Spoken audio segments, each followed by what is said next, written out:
After the Huawei review, you can always trust Banxian. Next, although Huawei's native Harmony OS is excellent in many aspects, many people still worry about its gaming performance. And the device I have here is the recently released Pure 80 Pro Plus, with a 9020 chip. As for this processor, many kids think it's only at 8 cores 2 level, but honestly, the experience should be close to 8 cores 3. However, at present, the biggest limitation is not performance, but the software ecosystem. Currently, not many games are supported, and basically none from MiHoYo. However, a few of Tencent's games are still there, like Honor of Kings, Civilian Heroes, Call of Duty, Delta Force. Today, I will download a few games to test how it actually performs for everyone. The first game I'm testing, of course, is the popular Honor of Kings. So frame rate, there's no need for concern. After all, the Mate 60 can perfectly support 120 frames per second. On this side, we've also maximized it. It is rather unfortunate that I swiped left and right, but still couldn't find the game assistant. I'm not sure if it's because I don't know how to set it up, or if it simply doesn't exist. Afterwards, my fans said they wanted to carry me, so I said fine, let's play a game together and see. For a well-established game like Honor of Kings, Huawei's optimization is undoubtedly excellent. The frame rate fluctuations were very small throughout, but it seems they were bragging a bit, saying they'd carry me, but ended up getting beaten badly. Let's check the temperature, it's only 36 degrees. To be fairer, I decided to test one more round. The second game was exceptionally fierce. The frame rate remained very stable. But we noticed that after a character dies, the frame rate would drop to 60, reverting to settings similar to the Mate 60 series. The highest temperature, briefly measured, was only a bit over 38 degrees.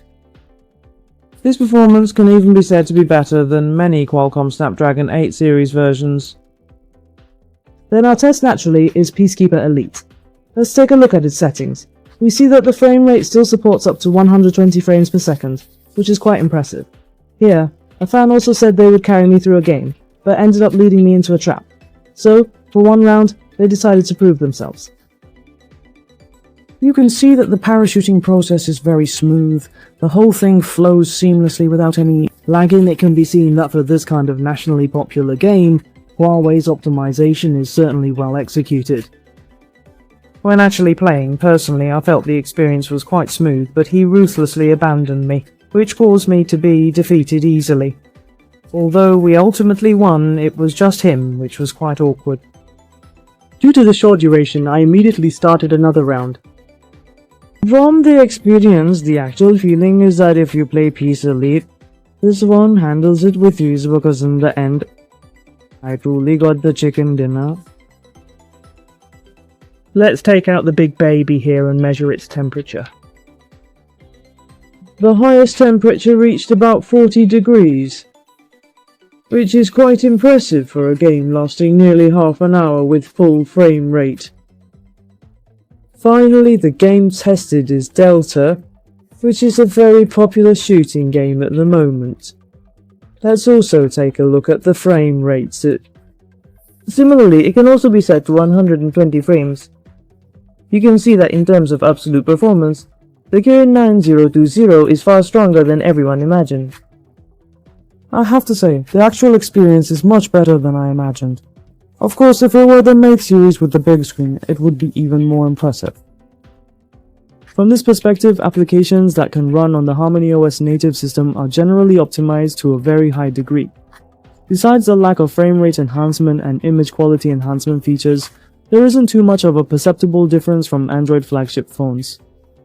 After playing a match, if you can't win, don't blame the phone, you just really aren't good enough. In the final match, I performed strongly, and we managed to defeat the opponent. Let's test its temperature here. You can see that the high temperature here exceeds 40 degrees, with a maximum of over 41 degrees. This performance can be said to be very nice, definitely excellent. Let's summarize finally. At this stage, the hardware of flagship Huawei phones is actually very sufficient, and in terms of game software optimization, it is much stronger than most people realize. The only pity is that there are really too few games at the moment, and many manufacturers have not adapted to them. Here we can only choose to wait patiently. Alright, this video ends here. Everyone follow me and comment. Bye bye.